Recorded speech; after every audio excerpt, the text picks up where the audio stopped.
inquiets. C'est pour ça que nous avons lancé une grande campagne de communication et de sensibilisation. Les membres de la radio locale non commerciale Radio G sont inquiets. Après la télé, le numérique terrestre arrive pour les radios et va être imposé l'année prochaine. La diffusion se fera donc par un autre mode que la bande FM et proposera des informations écrites. Pour cette structure associative, la facture risque d'être élevée.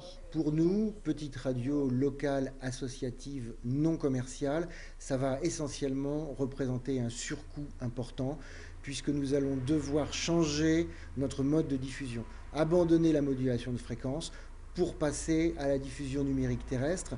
Cette diffusion impose du matériel beaucoup plus coûteux. Car en plus d'un nouveau matériel de diffusion, il va également falloir fournir des informations supplémentaires par écrit, comme le trafic, la météo et le nom des chansons. Ainsi, le coût annuel sera environ de 25 000 € pour Radio G, soit un tiers de son budget. L'association a aujourd'hui 27 ans, une centaine de bénévoles et 3 temps pleins animent l'antenne. Mais avec l'arrivée du numérique, la petite radio aura du mal à tenir.